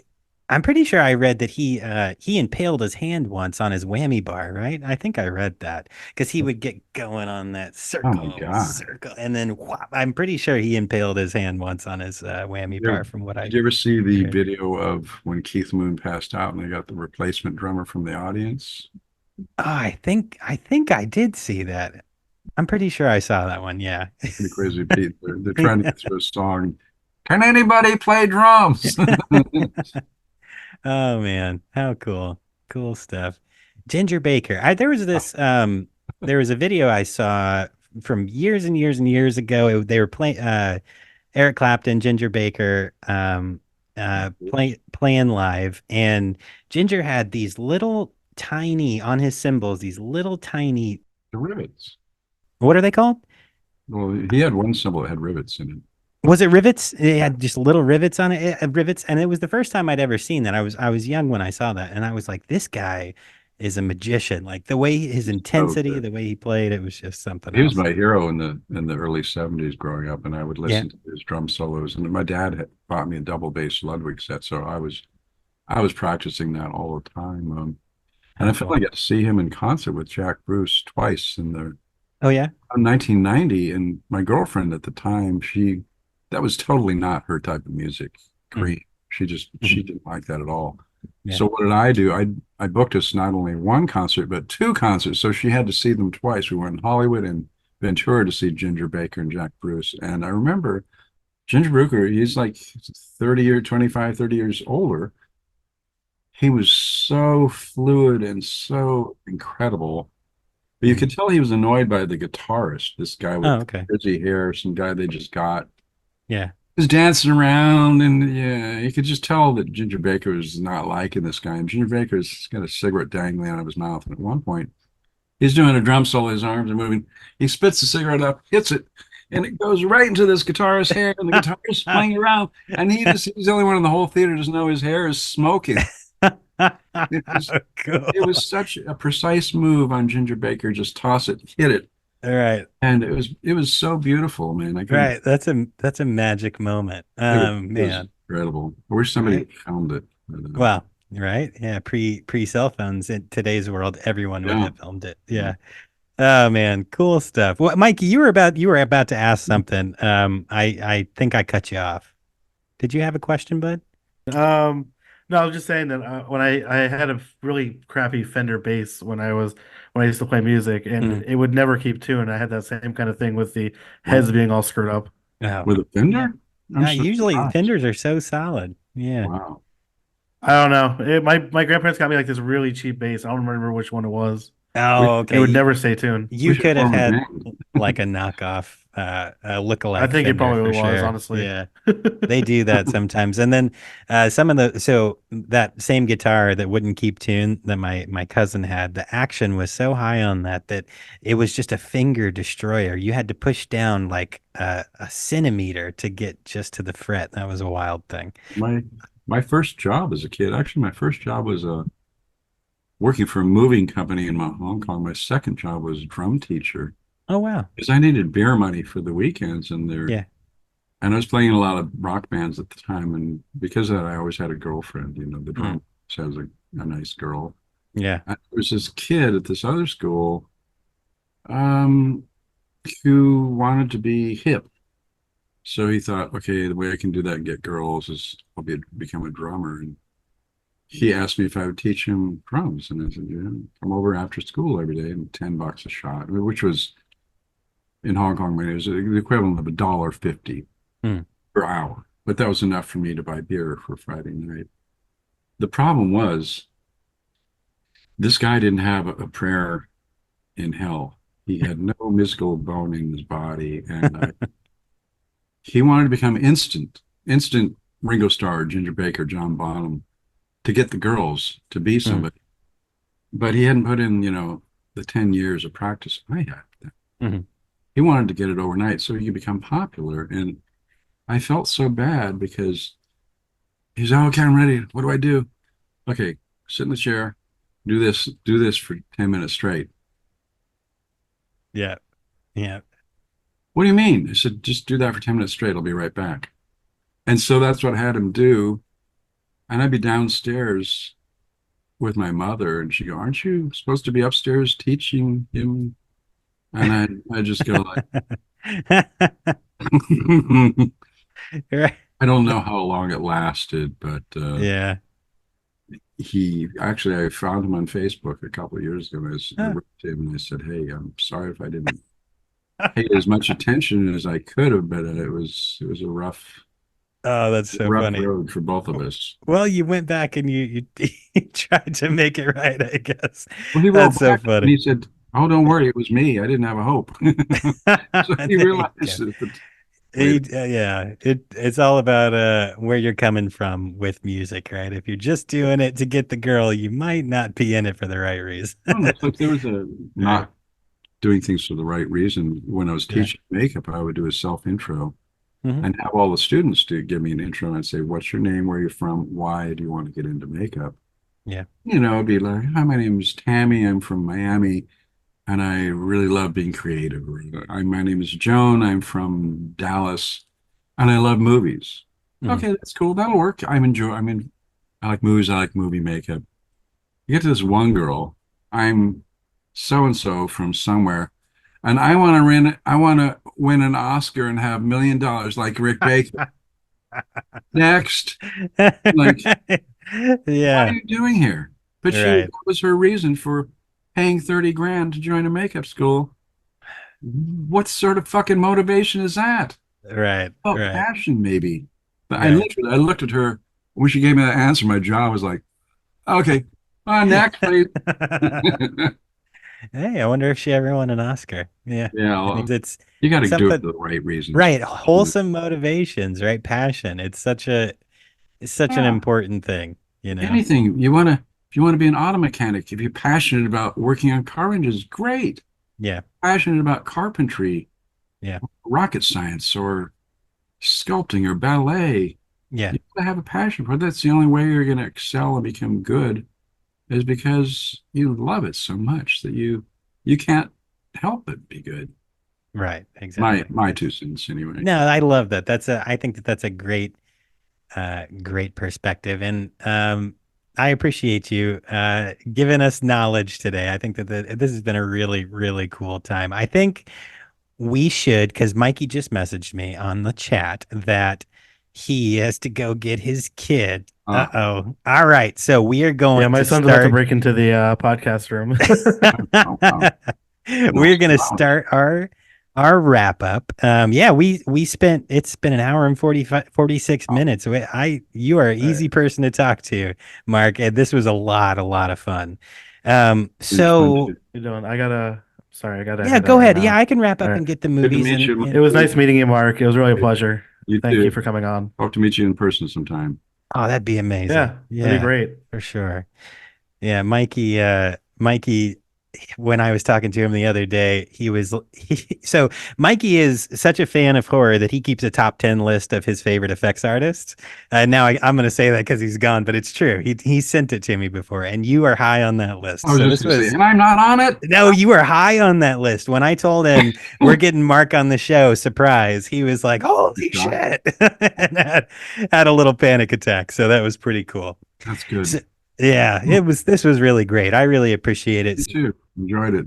Yeah, to kind of wrap everything up, I want to get your movies, man. So every week, yeah, we send our listeners home with 5 films, because we're a VHS rental store. If you didn't know, by looking at my desk, So we typically send them with 4 feature films of whatever you like and 1 family-oriented film, and that's just a nod back to my childhood, essentially. But Oh, it, I have a question. Are you actually a video rental store? no, no, Oh, I'm that's being all facetious. lies. It's the VHS Doom rental store and podcast is because Okay, we send quote unquote send you home with gotcha. movies. But you know what? I actually do for people on Instagram. I'm sending out 5 VHSs this week. I'm sending out Pet Cemetery. I'm sending out Mother's Day from Trauma. Oh, I'm sending out oh gosh, what else? Chud, CHUD ah, Chud. And cannibalistic then humanoid underground dwellers. yeah, that's a good one. That one's going out to somebody, and then I'm sending something else. It's somewhere in this stack, but yeah. So I do like making it as close to a video rental store as possible. The only one I can see is Amadeus and the Seventh Sign. Oh The rest yeah, are kind of blurry. yeah. I got a lot of Frankenstein Beliefs. Oh, that's Jr., something different. Dracula. Yeah, all kinds of. It's not super well lit, but yeah, we're getting there. So, well, yeah. So, Mark, what movies are you going to send our listeners home with this week? Okay, I'm going to send you home with the first. I'm going to go in the order of release. First is To Live and Die in L.A. Okay, nice. I think that's a William Friedkin film from 1985 Uh-huh. uh, about a treasury agent who is going after a counterfeiter. William Peterson's the treasury agent. Willem Dafoe's the counterfeiter, and he's Nice. very bad, man. It's not if you've ever seen it. It is such a gritty, realistic, stylistic, great film about the underbelly of Los Angeles. Okay. Hard Okay, I hitting. have not seen this, so Oh, it's on my list now. it's one of my favorite 80s movies, and the music by Wang Chung is fabulous. Okay. All right, From nice. the just look at the trailer, Okay. and you can go on. It's really hard to find. You can get physical copies of the DVD, but it's not for streaming anywhere. Oh, okay. All So right. get the Blu-ray. It's highly recommended. I love that film, and Okay. I watch it all. I've probably watched that thing 20 times. The Man Who Brought You the Exorcist, and it was co-written by a treasury agent, so there's a lot of realism. Oh, nice. Some great Okay. lines. In fact, there's a gas station in Pasadena that they shot right by it, and every time I go to get gas, I look over at the church where they were surveilling this guy overnight. I think they shot To Live and Die in LA. Oh, But cool. What the a cool second one thing. is also from 1985. I'm sure you've seen Life Force, the Toby Hooper Okay. Yep. Life Force. space Okay. vampires, Yep. which I love it. I didn't like it, or I didn't know if I liked it for like 30 years, but by the time I watched it like 20 times, I thought, I must really like this. It grew on me as being stupid and campy to like, well, that's what's the part of the charm of it. And Right. I feel like if you've watched it 20 times, I think you like it more than you think you like it. That's that's it's pretty cool. it's it's classic because it's got these, the cool, withered, emaciated corpses that set up the Mhm. beautiful animatronics by Nick Maley and team. Mm. Of course, you've got the space girl walking around naked for the first 20 minutes of the movie. That's Mhm. not bad. And then you've got these Shakespeare trained, classically trained British actors in this movie saying the dumbest lines ever. It's like, how can you not love it? That's It's really awesome. cool. That's my cleaning song. That's the song I put in the background when I clean my house or my Okay. office. Okay. And I've heard it so many times now I memorize the dialogue from the movie. Okay. The third one is a film called Body Heat, 1981. Have you Body seen that? Heat. I haven't seen that one. It is probably 1981. the finest example of neo-noir ever done. It was written and directed by Lawrence Kasdan, he'd written Raiders of the Lost Ark, amongst others. Okay. It's his first film, and it was almost a love letter back to the film noir films of the 40s. Only he did it really, really right. He did it so well. Where basically William Hurt plays a sleazy, not too smart lawyer down in the South somewhere who kind of gets roped in by the amorous charms of Kathleen Turner, who thinks it would be a good idea if her husband was out of the way.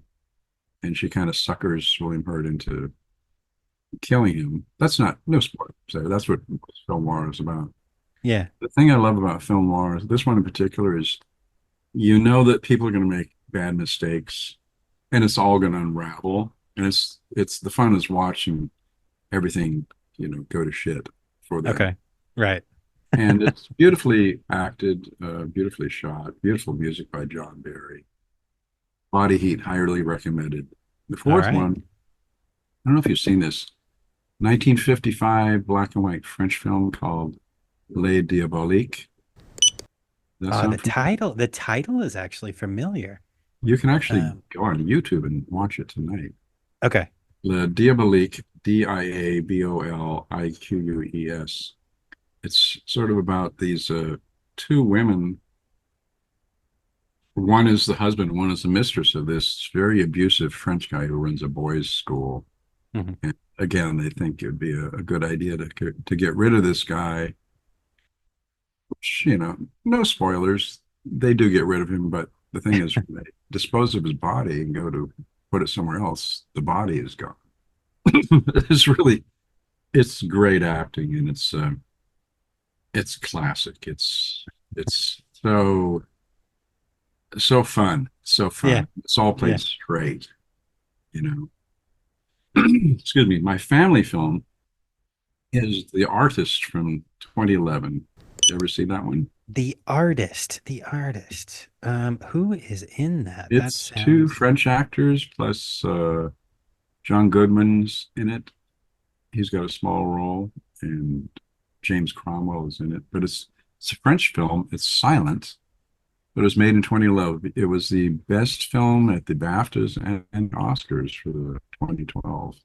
Oh, okay. No, I have And it's not. basically about the girl plays Peppy, who's an up and coming wannabe actress. She kind of falls in love with George, who is already an established actor in the silent films. But as the talkies come in, George doesn't want to stay with the times. He thinks they're ridiculous. And as his career dies, Pepe's career in the talkies Mhm. takes off. And it's this Okay. wonderful love story where part of the time he doesn't realize how in love with him she is. Mhm. And his life kind of dissolves because he keeps trying to make silent films at a time when all of a sudden nobody wants to see any more silent films, and he loses his money and his house and all Huh. that. Yeah. When really the most important thing was the love of this woman. It's a really beautiful film. Very That's a much a very, family film. yeah, Much of very, it's very really interesting. so well done. I mean, it's a silent film, but there's music throughout. And occasionally you get a title card of what the actors are saying. But boy, it's terrific. Yeah, highly recommended. Yeah, Well, that's why it won the Oscars, best film, and the BAFTA best film. sure. It's So, it's Mark, great. I have to say this is definitely the most unique and time spanning and genre spanning list that we've had thus far from any Really? guest on the show. Yes. This is very, very good. I think the only other French film that may have been recommended. So there's a small like independent production that is still in the funding phase called Vampire, Bampire. If you're on Instagram and you want to check them out, they're a lot of fun. But the writer Zoe Wassman, she was into French, either film or music, and recommended a little bit of that to us. But outside of that, we haven't really had any foreign films, so this is very, very cool. I Well, love this also, list. uh, Life Force is a horror film, I guess, part of Hmm. it. Yeah. Les Diaboliques is they qualify it as a thriller. Okay. It's there's definitely some elements of horror. So as Yeah. far as the list, there, it's horrific in some ways. I Yeah, like it. I, Yeah. I'd put it in the horror category, not just a thriller. Yeah, no, that's okay. I think this is a video rental store in my mind, right? And you can get whatever you want. We've had different people come on and recommend things that we've recommended in the past. It doesn't matter. If you want to rent the same thing 8 times, I think I heard or I read a story about George Romero when he and Martin Scorsese, I want to say, were taking out the same film back to back when they had to rent film on projectors for inspiration. And I can't remember what that title was called, but they would both rent it over and over and over. And that carried on. I would rent the same movies over and over. But this list is very unique, and I'm very excited to have it. We are going to actually update our website to start featuring the people that we've interviewed in their lists. So this is going to go up, and it'll be for people to check out. So I'll stick you a copy of the list in the photographs. I'll send you the list. I was going to send you a couple of things. What was I going to send you? It'll come to me. Sure. Yeah. No, I just appreciate your time. Thank you so much. Thank you For so coming much. on the show. This was great. And It's fun podcasts I've done. oh, thank you so much. We try to keep it fun the best we can. This was great.